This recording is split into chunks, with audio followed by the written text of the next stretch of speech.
Good morning, everyone. My name is Deborah McGoy. I'm Assistant Vice President of University Relations here at UHD.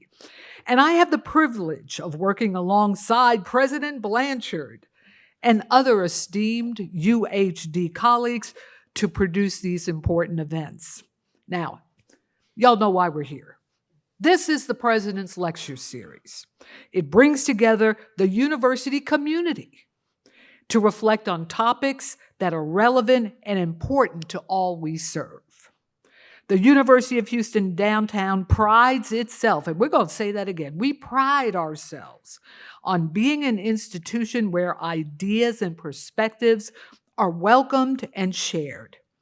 Through these platforms, we create the opportunity for those in our campus community and the community at large to listen to and interact with leaders of industry and policymakers, as well as with local and national experts, so that we are each better informed and equipped to take on the challenges of this ever-changing world. Now, before we get on with the program, y'all got a little teaser right there before. I have the honor of introducing the University of Houston's president, Dr. Lauren J. Blanchard.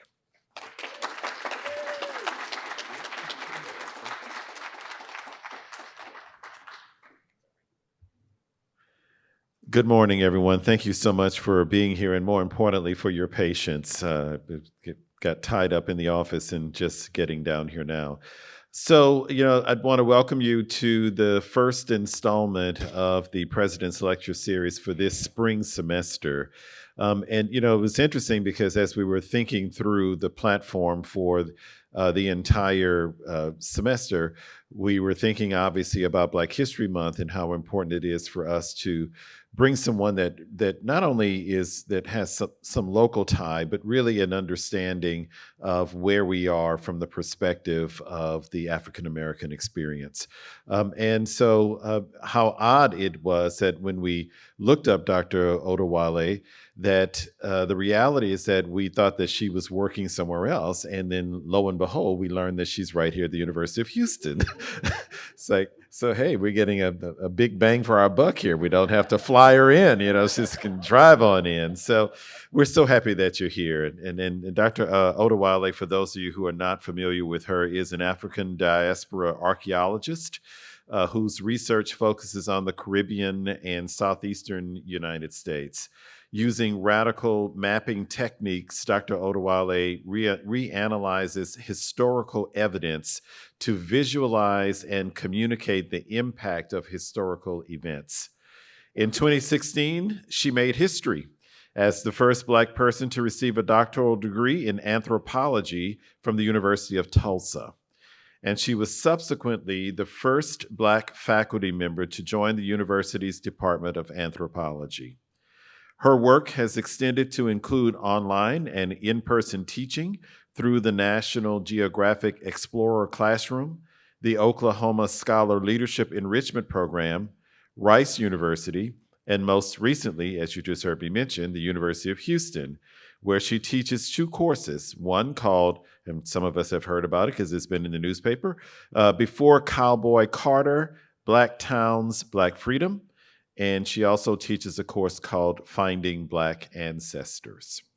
A well-respected researcher, Dr. Odewale's work has received awards from the National Geography Society, the American Anthropological Association, the National Science Foundation, the Society of Historical Archaeology, and the Tulsa Community Foundation, just to name a few. As always, our President Lecture Series aims to bring thought-provoking content from informed guests whose work sparks both conversation and inquiry. And today, I'm sure that you will find that Dr. Odewale will deliver on that promise as she invites participants on a journey that reveals loss, burnt down, abandoned, and built over once vibrant Black towns and freedom colonies. As we celebrate Black History Month, we will join Dr. Odewale in considering the complex landscape of Black heritage and American history. So without further ado, it is my great pleasure to introduce again, since you've already met her, meet her again twice, Dr. Odewale.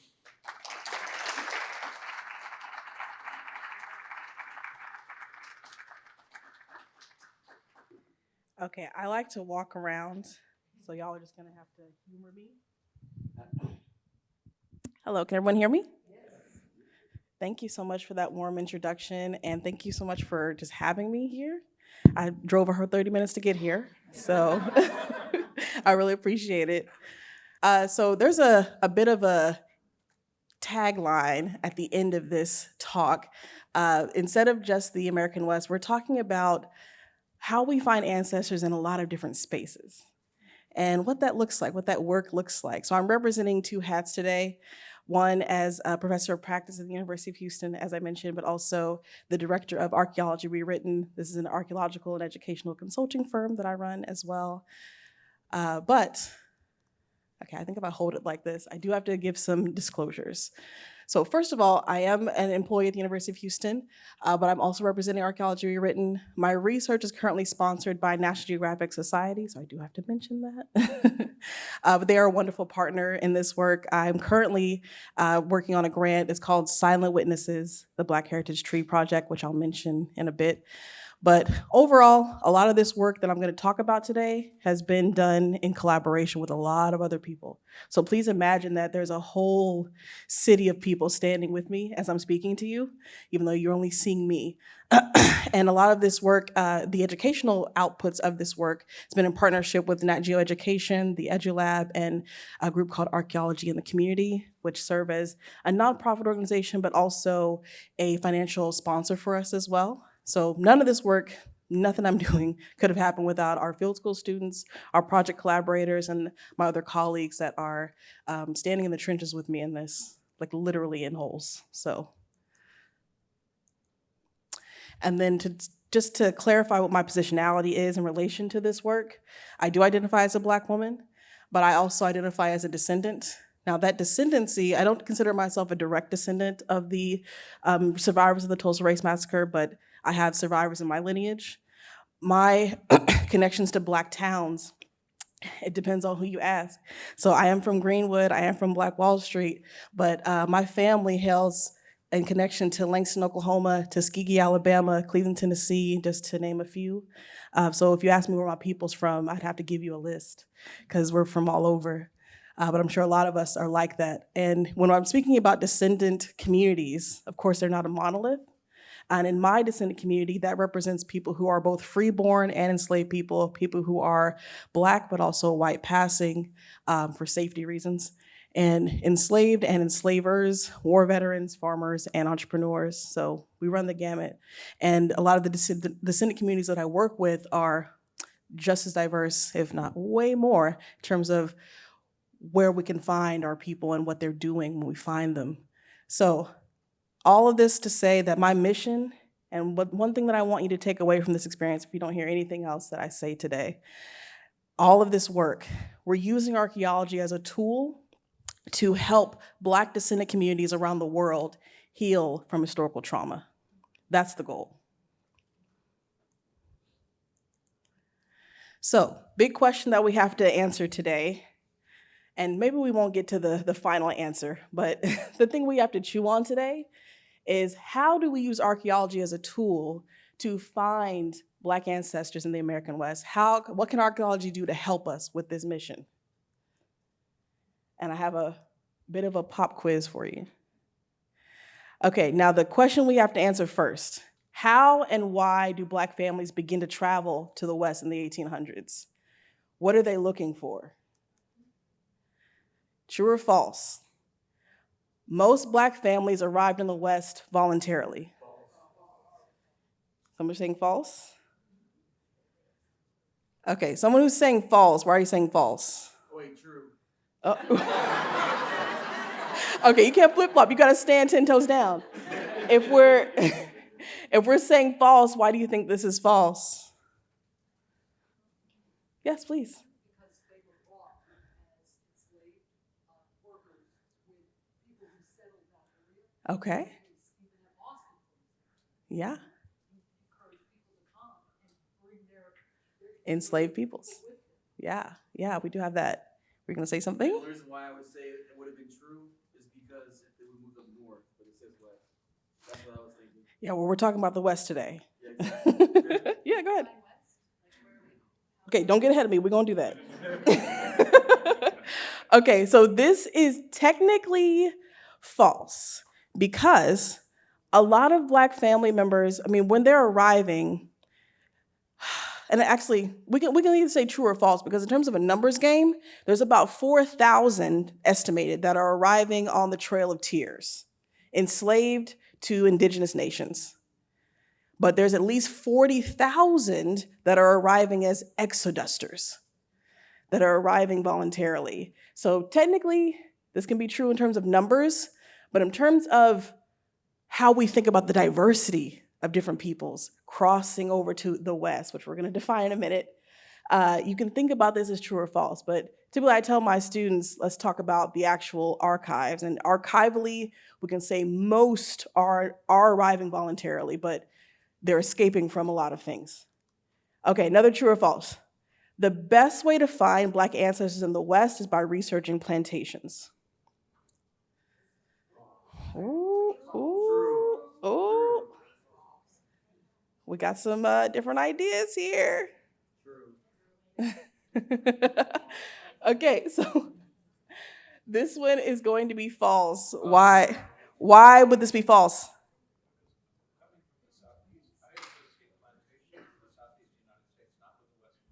Okay, but why is that? Oh, his response was, we don't have a lot of plantation estates in the West, as many as we do in the southeastern United States, which is true. But why is that? Because they didn't agree with slavery more like in the West, right? That type of work to do. So the plantations, they needed type of work, so picking cotton or they needed work. More than the type of work, what does the landscape look like out west? Rockies, mountains. You don't have a lot of these open fields like you would in the South, and the temperature, the climate is completely different in terms of what can grow there and what can't. So we have to think about time period, environment, and a lot of other things, but the best way to find Black ancestors in the West is to go where they're moving. You have to be on the move to find them. So looking for plantations, you're not gonna find a lot of our ancestors out West if that's all you're looking for. Okay, this is the last one for you. Okay, Black families risked their lives and traveled west in search of one thing, land. True or false? Ooh, ooh. Okay. They were forced to move there. Maybe they wanted the job, not land. Maybe they wanted just not. Okay, show of hands. Who's saying true? Okay, who's saying false? Okay, some of you are abstaining from saying anything. So this is false. Why would this be false? Because they weren't just in search for one thing, they were searching for jobs too. Not just jobs. Freedom back to them. Freedom, yes. Yeah, opportunity, freedom, just the opportunity to be able to be captain of your own life, your own ship. That speaks volumes. But the other things we're going to talk about is that there's a myriad ways of searching for Black freedom, and what that Black freedom looks like once they get here in the West is so varied. We have to talk about it, but it's never going to boil down to one thing. And really, this whole talk is to tell you that there's so many different pathways to Black freedom that you really need to be just as diverse in your methods of searching as they were in finding freedom, if you really want to make a dent in this. So I said I was going to define the West. Now, typically, we define the West by anything west of the Mississippi River. But it's also going to depend on what time period we're talking about. This is a map of the Compromise in 1850. Anyone remember what the Compromise is in 1850? Wasn't it like territory, like divided? California. California enters the Union in 1850 as a free state, but that was contested, highly contested. And when we're thinking about California as a free state, Black people are coming to California in droves, and they're searching for a lot of things, but there is one top thing they're searching for when they get to Canada. When they get to California, gold. And most of the time when we're thinking about the gold rush, we rarely hear about Black people in the gold rush, but we're there and we're building. So there are Black towns in California, mining towns in California, even after Black people are being blocked from getting access to the mines. They're finding ways to do it anyway. Oh, okay. So big question I asked you earlier, how do Black families arrive in the West? There's never gonna be one answer to this. So we've mentioned the gold rush, we've mentioned Trail of Tears, but we have to talk about the Underground Railroad. Underground Railroad doesn't just go north. It goes west, it goes south, it goes to the Caribbean, it goes to Mexico, it goes all over the place. So if we're trying to figure out where our ancestors are, we have to, uh-oh, what happened here? We'll keep going anyway, even if you have to do this old school. So I don't know if you can see this, but I'm changing the thing there. So we talked about Underground Railroad, Gold Rush. We also have to talk about the railroads, the physical railroads. 1869 is when we start to see railroads being built. And we've heard a lot of talk about Chinese indentured servants, these people that are being brought in to build railroads, but Black people are part of the story as well, building alongside them as well. Oh, we're getting it back. Okay, yeah, forced removal. Compromise of 1850, we talked about California. Gold Rush, we talked about. Pony Express. Who's heard of the Pony Express? Did you ever think there were Black riders on the Pony Express? There's at least 3 that we know about that are riding thousands of miles from Missouri all the way to California just to deliver mail, but we don't know their stories.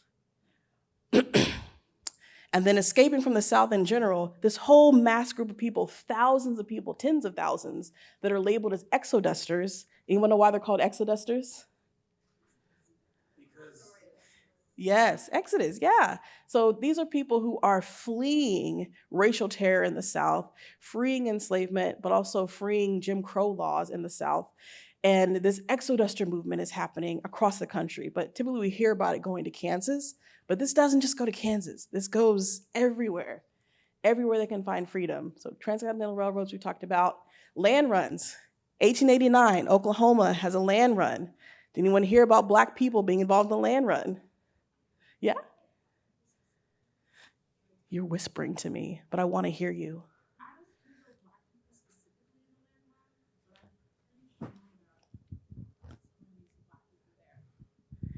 Pretty sure there are Black people there? Yes. But you never heard about it? I didn't hear specifics about Black people. Okay. We'll talk about it. So yeah, in 1889, Oklahoma land runs happened. Now, just to be clear, this is absolute theft from indigenous peoples who are there first. But when they do open the land runs in what is called Indian Territory, Black people are now freedmen in these tribes that they were enslaved previously. And so they are given citizenship and land in some tribes, not all tribes. But in that search for free land as free Black people, as freedmen, some of them are actually being blocked from participating in the land run. So if you didn't hear about them, there's one reason why, but they were able to still claim land for themselves in a whole host of different ways. And then fleeing to Old Mexico, which of course becomes Texas. There's a lot of people who are fleeing to Mexico even before it becomes Texas. I think that's the last one I was mentioning. The Great Migration, of course. So Great Migration, all of this is happening. Thousands and thousands of people are in the West before the Great Migration starts in 1910. So we have to consider that. And this is just a taste of some of the stuff we've been talking about throughout the semester in the Before Cowboy Carter class. So I'm giving you kind of a sneak peek. But if we're going to find these ancestors that have traveled using a multitude of pathways, where do we look? What tools do we need? What do y'all think?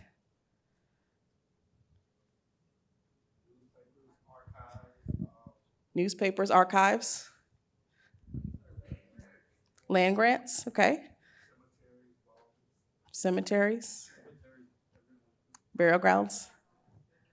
Archaeology, thank you. I was gonna be sad if no one said archaeology. Genealogists, yeah.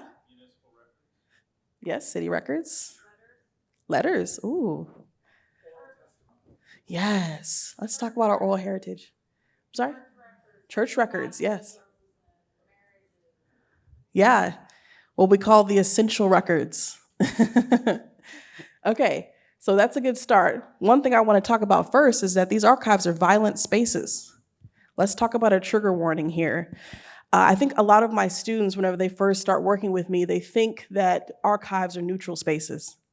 They're just documents that someone has left behind, photos someone has left behind, and they can be used in any number of ways, but they're like treated as fact and treated as just some facts that were written down a long time ago.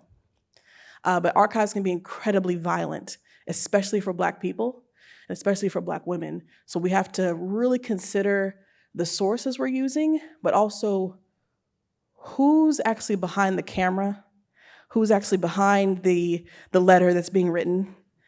There's a lot that we need to consider in terms of bias, but also the agenda of certain people. So these archives, they're holding a lot of things in their collections, but not always are they things that we should be using. So that's something we have to think about when we're doing this work. So let's talk about oral histories, narratives. Now, one of the ways we look at oral histories and narratives, we can use the WPA narratives. Works Progress Administration, after the Great Depression in the United States, they're trying to get people back to work. And one of the ways they're getting people back to work is by interviewing former enslaved peoples between 1936 and 1938. And these are organized by state. Each state has their own volume that participated in the WPA narratives. And in these volumes, they're digitized. They're at the Library of Congress if anyone wants to check out this resource. But these archives are telling us a lot of things, starting with just the number of narratives that have been collected by state. Which state has the most? Arkansas. Why Arkansas?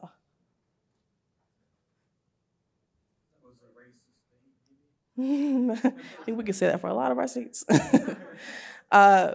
There's a difference in terms of when the government rolls out a program and they don't they don't technically make any rules as to how this is going to be carried out. So it's up to each state to run their WPA program. Arkansas had this one woman named, I think, Helen Stewart. And she was one interviewee who interviewed 286 people herself. So it ballooned Texas's numbers huge. But when people are coming to these archives and they see that crazy number, they assume, just like you, that there has to be something unique about Arkansas. Either there's more enslaved people there, there's more formerly enslaved people living there, or there's something to Arkansas as a state that would explain away this archive. But literally can come down to one person deciding they're really gung-ho about this mission. And we also have to consider that for most of these people who are being interviewed, they're being interviewed by white women. So the question of if we can trust these archives, can we trust these narratives? Just hold on a second. Because if you are a formerly enslaved person in 1930s America, this is predominantly a lot of poor Black people that are being interviewed by white women working for the government. Can we trust these archives? Can we trust these narratives?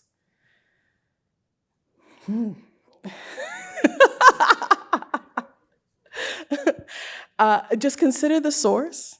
I'll say this, I use these narratives all the time, especially the ones in Oklahoma and Texas, because that's where a lot of my research is sitting now. But I think the key is not to use them alone. What about maps? Can we trust maps? This is the most skeptical group. So let's look at a map. This is a map from 1860. It's a map of enslaved peoples in the southern states made by the US Army. Oh, you can't see my cursor here, but US Army. So the United States Army is making a map of enslaved people organized by county. And this is what we call a heat map or a chloropleth map. And it shows you the shades that are the darkest have the largest volume of people. So it's organized by county. So every one of these little blocks are different counties. Where can you see the most enslaved people in 1860? Around the Mississippi. Yeah. So one thing we have to think about is, why would the Army make a map like this in 1860? What's happening in 1860? They're getting ready for war. And the thing we're worried about the most, we as in the government, is how many enslaved people the South actually has. Why do we care about that?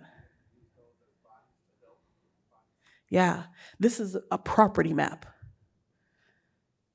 This is a way for us to know, where are our Black ancestors that are being pushed to the front lines? But if you go into the archives and you see this map, you might not consider all the reasons why this map was made. And then if you look at a map from, say, 2010, notice any similarities? But then a lot of and this is a map from US Census Bureau, but whenever we're looking at these maps, it gives us a way to connect the past and the present together. If we can layer these stories together, layer these images together, and be able to sort of walk this back in time of how we got to this point and what we're actually looking for. So it seems like there's just Black people in the South, but there's still quite a large number in parts of California, parts of Michigan. I mean, they're all over, but we have to be able to look, know where they are, know where to find them. So maps like this are incredibly helpful. What about photos? Can we trust photos more than maps or oral histories? Yeah, because the word Photoshop. Okay. There's an idea here. That I actually have less issues with than who actually has the camera in their hands. So when we're looking at historic photographs, I'm giving you a trigger warning now.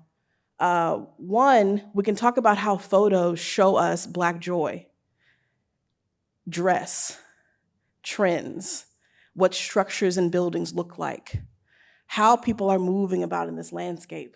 Photographs can tell us a lot of things. So this is Bronzeville. This is a Black town in Chicago. I highly encourage you to visit Bronzeville. But it's also home to a lot of our famous Black entertainers in the 1940s and 1950s. This is the El Dorado Ballroom right here in Houston. And here, this is Redbird. Redbird is a Black town in Oklahoma, and it's still alive and well today. But looking through these pictures, you can start to see images of entrepreneurship, of Black township, of joy and leisure and immense talent and culture. But the other side of these photos are ones that can be incredibly violent. This is the most used photograph in connection to my hometown, Tulsa. And that is etched on the original, "Running the Negro Out of Tulsa." That was written on the original photograph.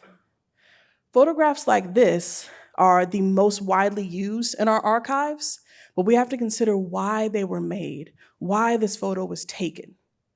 And this photo was taken by perpetrators of the massacre in 1921, and then used as postcards, turned into postcards and mailed across the country to further profit and terrorize people through the use of what's called lynching trophies.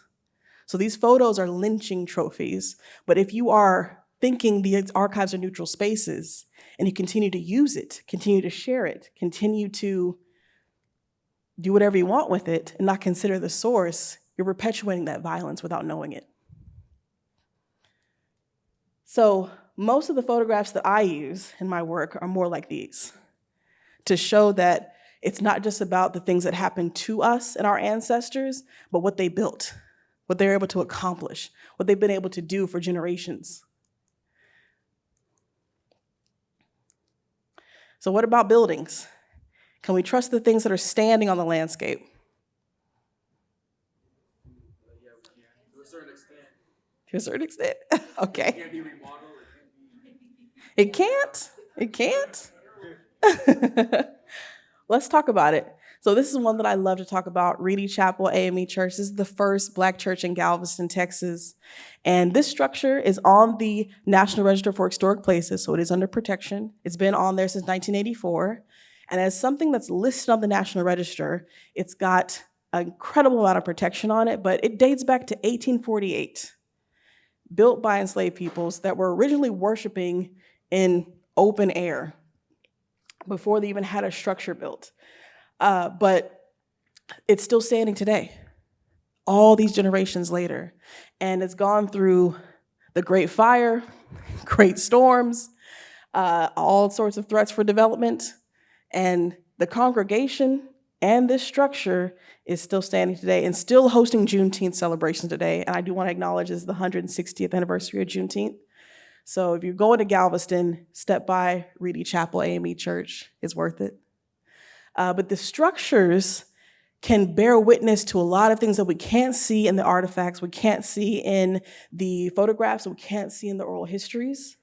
But for this church to still have the immense amount of church records that are extending to its congregants, but also the people who are building Galveston, and the people who've been traded in and out of Galveston before that port even closed.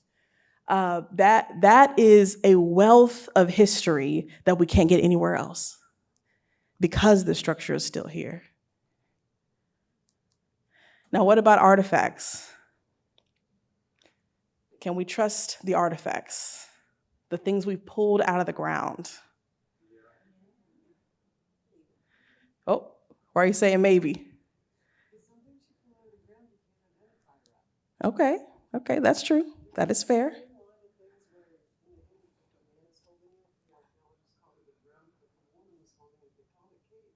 Interesting. I hadn't heard that. But there's a lot of historic artifacts that we can talk about. I can't get into all of them today, but I'm going to give you at least a group that I know of this is from one of my favorite sites. It's called the Boston Saloon. The Boston Saloon is a site that dates back to the 1860s. And this Black family owned a saloon called the Boston Saloon in Nevada, Virginia City, Nevada in 1860s. And the only reason we know about this is because Kelly Dixon did an excavation in 2003 and uncovered a whole bunch of stuff. Now, the modern day saloon is here, it's still standing, but the Boston Saloon is actually underneath the parking lot. So they had to cut into the asphalt, dig up all that to get to the Boston Saloon. But when they did, they found a few artifacts like this. So here we've got fragments of what is called glass stemware. So you can imagine in a saloon, the most abundant thing you're going to find is glass.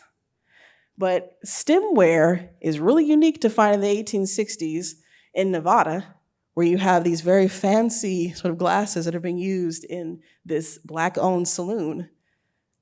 What about this? What do y'all think this is?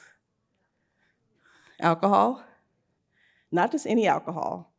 So this actually has maker's marks on the bottom and on the side. It actually says the essence of ginger. And that essence of ginger comes straight from Jamaica. This is ginger beer. So if you can imagine a Black family running a saloon in Nevada, getting beer from Jamaica, and we have the artifacts to prove it. And what about this one? Oh, what? Not a perfume. Not a medicine.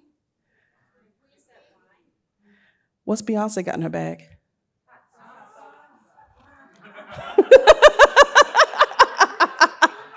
This is Tabasco. The only reason we know this is Tabasco is because if you flip this glass over, the maker's mark actually says Tabasco on the bottom. So we have a black saloon with the fanciest glasses this side of the Mississippi, a ginger beer bottle, and Tabasco hot sauce on deck. This is a happening place. I love this site. So it's narratives like this, artifacts like this that give us a different picture of Black people in the West than what we've typically heard about in our history books, which is usually nothing. But this is an idea of changing this narrative to talk about what we built and what we've continued to contribute to the economy, to businesses, to entrepreneurship, and to founding this Old West narrative. But how can you find Black ancestors if there's nothing left to find? What if we don't have structures? We don't have any artifacts. We don't have archives. We don't have any oral histories left. What can we do? Is there a way to find them at that point? There's nothing on Ancestry. You're out of luck. No documents left behind. There's nothing left behind. I'm speaking of the towns that have been erased from our map. You can talk to people that are like in their 80s. There's no people with living memory of this space. Speaking of areas to see if you can find bones and genetically color to see what their Okay. Not going to unrest anyone's ancestors, but let's talk about the landscape. Was your hand up back there? The landscape itself is going to bear witness if you have nothing left to find. And really, even if you think you have nothing left to find, there's always going to be trees. And these trees can tell a story, but you have to know how to read or listen to what they have to say. So let's talk about Black heritage trees. And this is where my current project with National Geographic is going, because this is something that we are wanting to take global. But Black heritage trees, anyone heard this term before? That's okay. I kind of made it up. But the concept of heritage trees is not new. There's spirit trees, there's survivor trees, there's all these different types of witness trees, but rarely have we exclusively been talking about trees related to Black heritage.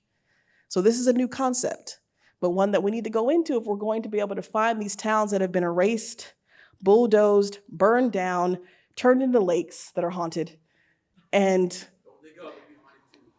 done a lot of things with that have been erased from our landscape. But I personally believe that no Black town is ever lost. We just have to have the right tools to go get it.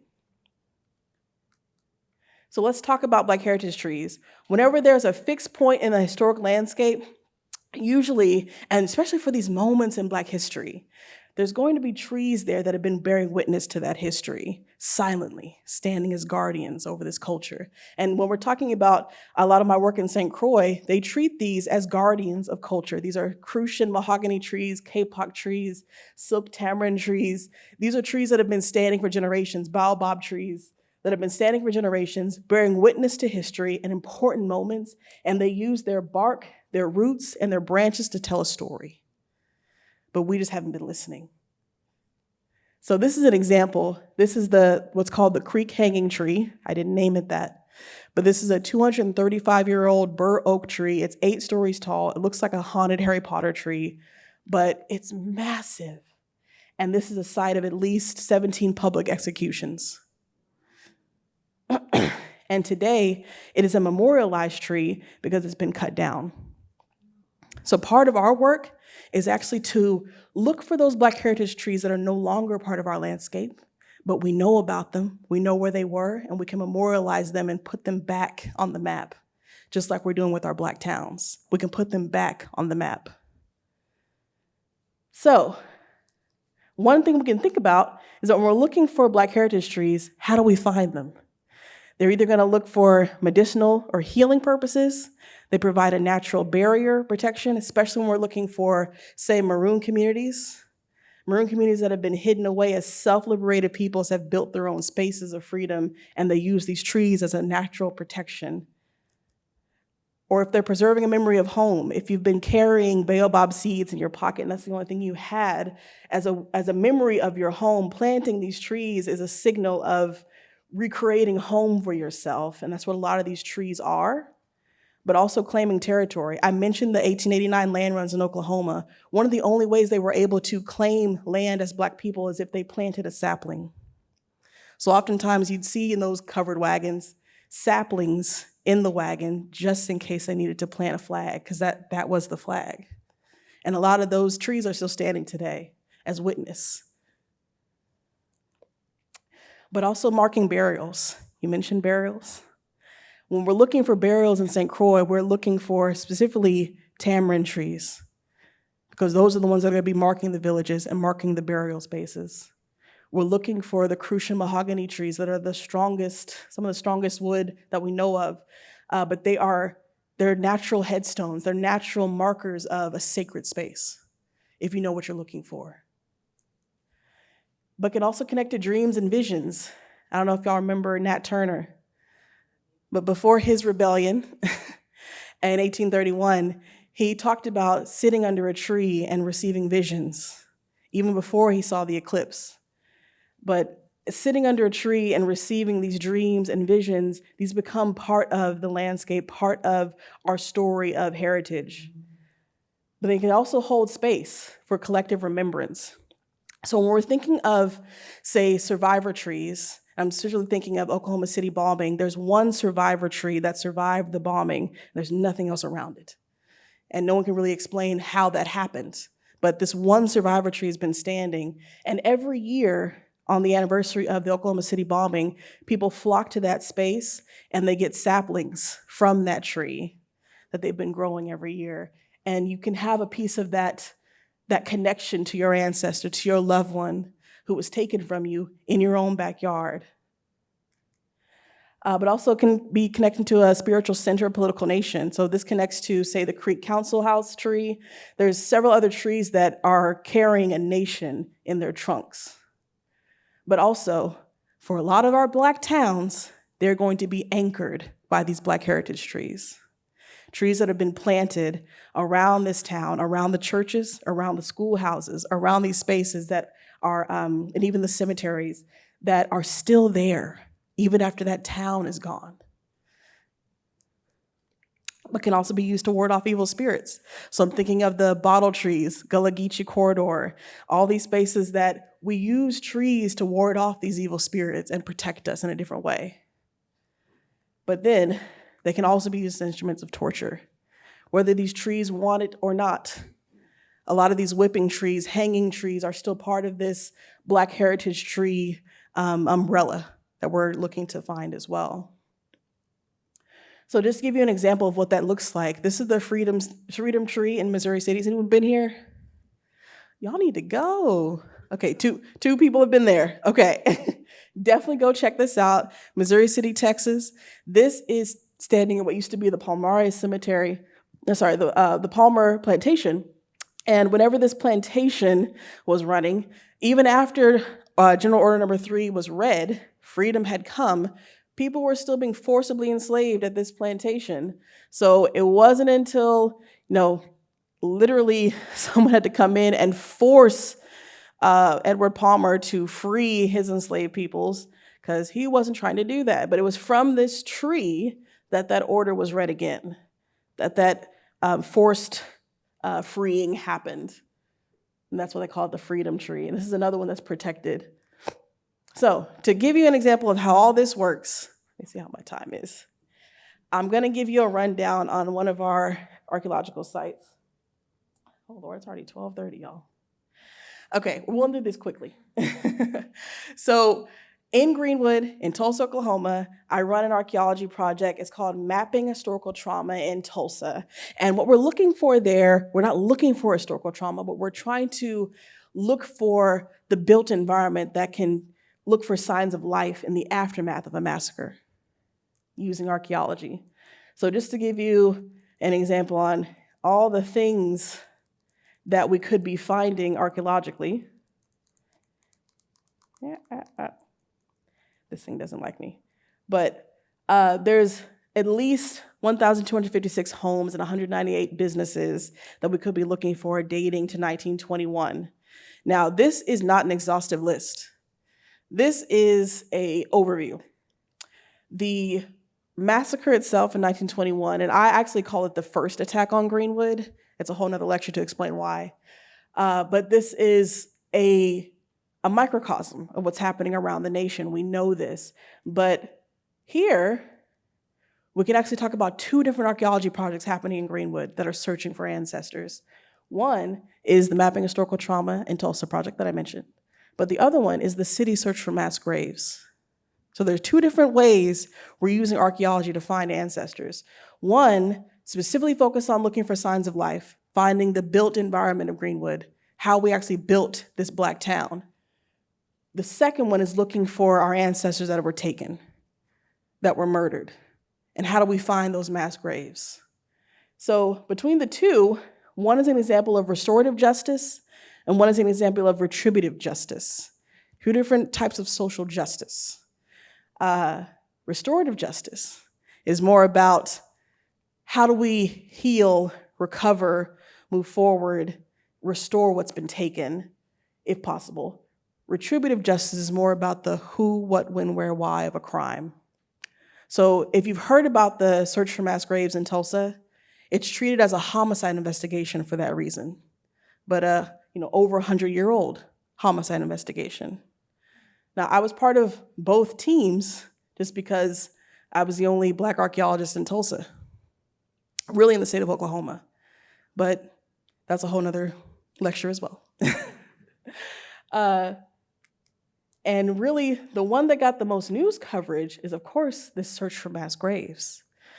But there's a lot that's going on in Tulsa outside of this search for our ancestors that were murdered. What about all the things we built? What about all the things we left behind? So just to give you a quick rundown, I'm gonna have to skip to the end, but myself, my colleague Parker Van Valkenburg out of Brown, we're both Tulsa born and bred archaeologists, and this was the first time we got the opportunity to come home and do work in our own hometown. This is technically the first systematic archaeological investigation in Greenwood, the first one that's grassroots led. So this was actually funded from within the Tulsa community. The Tulsa Race Massacre Centennial Commission members, they approached us and asked us, what would an archaeology project look like? What could it tell us 100 years later, and how much would it cost? They raised all the money, and then we got started. We got to work. But this was the first time I was part of a project where I didn't have a research question in mind. I didn't apply for a grant. They raised every bit of money that we had and allowed us to start this work. So our community became our governing body, our donors, our everything, our stakeholders, everything. So I loved being part of this project. So at the end of all this, what we had was one site that we started with, which was Standpipe Hill. And from Standpipe Hill, we had one idea before we started. This is a site of violence. We knew from oral histories, again, pulling it all together, we knew from oral histories that Standpipe Hill is a space where 1921, the attacks started, other than the courthouse. But this was really the target of the attack, because this is where the most affluent members of Greenwood are living. The lawyers, the doctors, the school principals, they're living on top of this hill. So what we knew about this space is that there's machine guns being perched on top of the hill, trigger warning, shooting into the church, Mount Zion Baptist Church, shooting into the crowds as people are fleeing for their lives. So if we're going to look for these ancestors that were part of this story, we need to consider that this may be more than just the site of violence that we were told, but how do we find that? How do we look for that? How do we expand this narrative? So what we were able to do is do a survey. And with our survey, we had a lovely group of students, and all of them were volunteers at this point, because this was our first year. So taking the mapping, taking the archaeology, taking everything together, and the tree research, guess what we found? So these are our transects running on this hill. These are our artifact finds. And what's interesting is we started finding artifacts congregating around where we had trees on the hill. And this is, again, another chloropleth map or a heat map. We also call it an artifact density map. Keep a close eye on the northwest corner there, where you have the heaviest concentration of artifacts. If we overlay that on top of building footprints from 1915 in Greenwood, we can see a lot of overlap between the structures and where we still have standing artifacts and where we have trees. So in this northwest corner, there's something really weird happening. These trees are growing in a square shape. That's not normal. They're growing in a square shape around a structure that's no longer visible above the surface, but they're holding space for it. They're holding it on that side of the hill, keeping it from eroding out of the side of the hill. So these trees are literally keeping the foundations of this structure in place. And that's not even the weirdest part. These trees, we actually had arborists come in. These trees are hackberry trees. Hackberry trees, if you don't know anything about hackberry trees, do we have any arborists in the room? No, that's okay. I'm like a junior wannabe arborist. But these hackberry trees, whenever you have a forest fire, a canopy clearing, something catastrophic has happened in the forest, they're often the first ones to grow back. And when they grow back, bark, like our skin, it holds memory. It holds scars. It remembers. So whenever they grow back with a wartier, thicker, discolored bark as a measure of fire protection. Now, what's really interesting, these trees, we dated these trees, they can't be any older than 50 years old. So they weren't there in 1921. These are the descendants of those trees. But they grew back with the same thicker, wartier, discolored bark as if they were there. And this was the first time I got to see Black heritage trees on this landscape acting in the same ways that our human descendants are behaving, carrying this history with them, marked by this history, even if they weren't there themselves. But that historical trauma lingers. But I've never seen it linger in the landscape until now. So what kind of artifacts did we find on this hill? Anyone want to guess? No graves, thank the Lord. No jewelry. Household stuff, yes. So on this hill, I mentioned the most affluent people are living, right? But there's also kids, y'all. This is a neighborhood. This is a vibrant neighborhood. So if we're going to talk about Black ancestors in the West, we have to think about men, women, children, and everybody that's part of this whole neighborhood. So we looked for evidence of glasswares, domestic wares, but also any evidence of burning that we found, we made note of. Any time we're finding the presence of children, we make note of, because they're often the ones that are the most overlooked in our historic sites, but they're there. They're leaving things behind like everyone else. Anyone who has kids knows that. But we also find evidence of violence as well. We found shell casings, we found bullet fragments, we found all sorts of things that are overlaid on top of these children's toys. Also barbed wire fragments, knife blades, these other things that are speaking to what has been found here, that speaks to what this whole neighborhood has gone through in its life cycle. But also bricks. Bricks seem like just regular run-of-the-mill things until you pair it with the oral histories I just mentioned. The oral histories tell us that in the aftermath of the massacre in 1921, they were actually getting blocked from getting access to brick locally to rebuild their homes. So we're finding archaeologically bricks stamped Coffeyville, Kansas, St. Louis, Missouri, Fulton, Missouri, coming from all over the place when there's an Acme brick plant across the street from this site. We can literally see how the artifacts are bearing witness to what the oral history has been telling us for generations, but it's been dismissed as conspiracy theory. Okay, so to wrap this up, I do want to mention this. So there's a penny here. That looks like just a regular penny, right? The date on that is 1912. One of the things we were told before we ever started this work, and most of these artifacts aren't coming from Standpipe Hill anymore. This is coming from B.S. Roberts Park. But this penny, dated 1912, tells us that what we were told is false. What we were told was that nothing nothing's going to survive 1921. We're not going to find anything that's going to predate the massacre. The massacre was so complete, the destruction was so complete, there was nothing left. You're not going to find anything that'll predate 1921. Then what's that? So in this one space, and really two spaces across Greenwood, in Standpipe Hill and B.S. Roberts Park, and all these other spaces we've done work, the artifacts are crying out.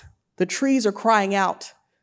The oral histories are crying out, saying that we are here, we never left, we've been here, we've been waiting for you to find us. And one of the things I found in the archives was an ancestor that I didn't know of. So if you had asked me if I was connected to this history in 2020, I would have told you no, because all my family's from Tennessee and Alabama. But my students actually found this for me. And there's a name on there, Robert Ware. In 1920, Robert Ware is about 12 years old. He's attending Dunbar Grade School. And the only reason that I know that he survived the massacre is because I have a draft card for him from World War II. But on this draft card, when it looks for distinguishing characteristics for identification, both of his hands are burned.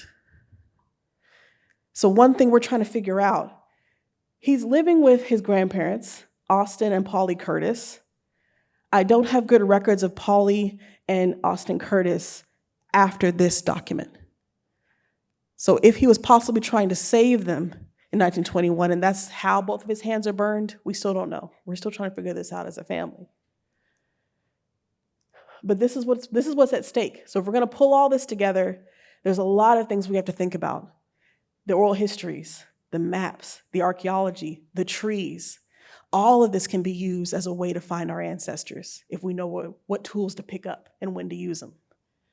So how do we take it to the next generation? One thing we did was build a website. So if you go to mappinggreenwood.com, you can see this map. It's a map of our collections related to Greenwood. But as you can see, a lot of our archives are actually scattered across the country.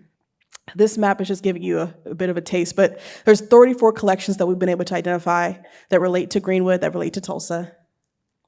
And then we have the Tulsa syllabus that we created. And we created this in 2020. And this was right at the time where there's a lot of unrest in our city. So we released this actually on Juneteenth in 2020. And then lastly, we started building WebGIS maps. So this map is on mappinggreenwood.com as well. And then this is just the link to the website. And then we started building curriculums. So this curriculum is on there as well. This is a free curriculum for high school students. And it's designed for 11th and 12th graders, but really anyone can use it. But it is a trauma-informed learning guide that goes along with every part of this work. So that was important for me. And then, of course, the Cowboy Carter class.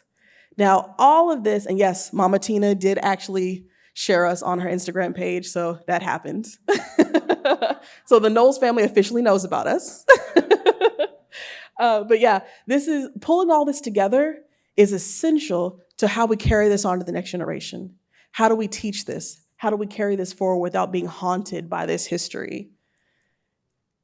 So to pull this all together in summary, no one tool, no one website, no one platform, no one method will ever be enough to find our ancestors, no matter how good the website says it is. And really, to be able to find these people that are on the margins, on the frontier, we have to go out into the margins. We have to go outside the mainstream narrative to look for them, to find them.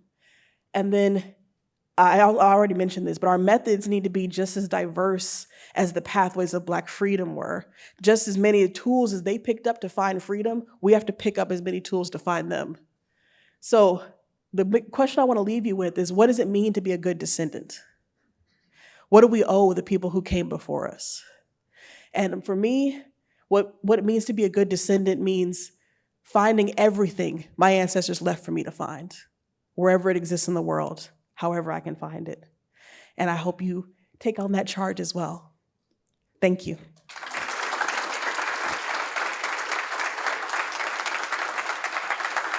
Oh, I didn't thank my sponsors. Thank you. Sorry I went long, y'all. We're just going to take 5 minutes of questions. If you've got a question you'd like to have Dr. Odewale answer. Oh, should I keep this? Yeah, keep Okay. that. Okay, I'll start. Let's go with, okay, so the hackberry trees you mentioned? Yes, the hackberry trees. How did they come back? So Were they always there? So basically, there was a structure there, and something that happened in Tulsa in the 1960s and 70s is something called urban renewal, Okay. but we call it urban removal locally because people were being forced out of their homes for eminent domain. So this structure we think dates to around that time period. So it was razed to the ground, trees cleared at the same time, but they must not have gotten the stumps. So when they grow back, the structure is no longer there, but they're growing back around the foundation in a square. Okay. Other questions? Other questions? Yeah. There's one. I'm curious to know what has been the most earth-shattering thing you found. Oh, it's hard for me to talk about. Okay. Let me see if I can do this without crying. So I mentioned the search for mass graves. I haven't been back at Oak Lawn Cemetery, which is where they found the first mass grave. We knew that our ancestors were going to be around an oak tree. That's what our oral histories were telling us. That's what a lot of the survivors said. They were buried under an oak tree. So they were found under an oak tree, 35 individuals that had unmarked graves. But what they didn't tell us was that a lot of these were children. So even though that's what we were there to find, I wasn't ready to see a row of child-sized coffins, especially as a mother. So that was probably the most earth-shattering thing that I knew we were there to find, but even as, scientists, archaeologists, I don't care who you are, when you're looking at a row of children in the ground, it's like time stops. And you have to consider that this wasn't just a war amongst men, they were trying to eradicate families. There are children that are victims as well. Yeah. Other questions? So they did find mass graves. They found at least one that had 35 people in there, but I don't consider that work done. There was one that was found. I think there's others out there that we have yet to find. I have one more. Okay. I love Beyonce. I love Okay. history. I was a African-American, African studies major. Okay. I'm curious to know, in your using Cowboy Carter as the centrality to bring apart a different narrative, which song on the album has rang the most true or resonating for your students as you tell this story from an anthropological perspective? That's a good question. We haven't picked one. We use the whole album. Every time we get together as a class, we pick one song that connects to that topic for the week. So for this week, we're talking about Black women in the West. So we got Jolene, Daughter, as the two songs we're connecting with for this week. But last week it was Honey Bucking because we were talking about the rise of Black cowboys. So it depends on what the theme is that we connect with a different song on the album. Have you got to Tyrant yet, or Riverdance? I had to leave Tyrant off just for university, rules. But, oh gosh, Alligator Tears, that one went really deep because we were talking about the first families arriving in the West and whose tears matter on this trail. So that one went really deep. But also, alligators, if you think about alligators and crocodiles, only alligators are native to the United States. So you have question of who's indigenous, who belongs here, whose tears matter. That conversation was really heavy. So it depends on what topic. Yeah, but we use the whole album. I love it. I see it in class. One more. Come on to class, we're ready. We're ready for you. Last question. Here we are. This was a really beautiful talk. Oh, thank you. But I was wondering, when it comes to your archaeology practice, how did you come to kind of think about archaeology because when studying archaeology is usually thought of, as a study, and you use it to find things, but how did you come to use it to shape this particular sort of goal and set of practices? How did you come to sort of see archaeology as this tool for this very, this more specific? That's a good question. And I should say that a lot of what I do, a lot of my like dyed-in-the-wool archaeology colleagues do not see this as real archaeology.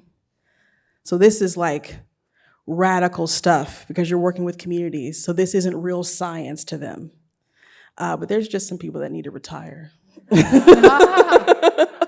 But we've got a lot of power in archaeology that can be used to find certain things, but it depends on who's wielding it, what they're looking for, and the interpretation they decide they want to have about this space. So one thing that one of my best friends in the field, Alicia Odewale, always says is when you're a Black archaeologist, you ask different questions.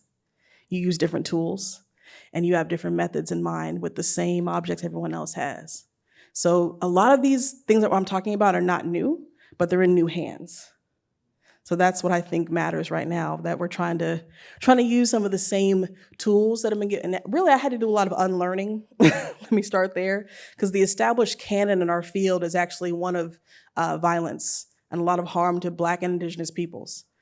So trying to unlearn some of those practices and then adopt what I've been using, which is restorative justice archaeology and Black feminist archaeologies, we found these as more empowering tools to pick up. But again, a lot of what I've said today, people will say is not real archaeology. Wow. Okay, so for all, thank you, Dr. Odewale. Thank you. You know, yay. Aw, thank you. We appreciate you being here today.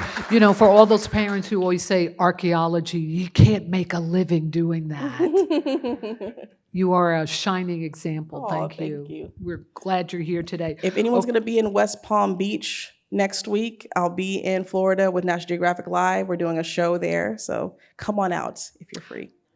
We might, it's so cold, we might want to do that. That sounds good. Thank you, everyone, for being here today. Thank you for joining this discussion. This concludes this installment of the President's Lecture Series. We've got more to come. And so stay tuned and have a great rest of your day.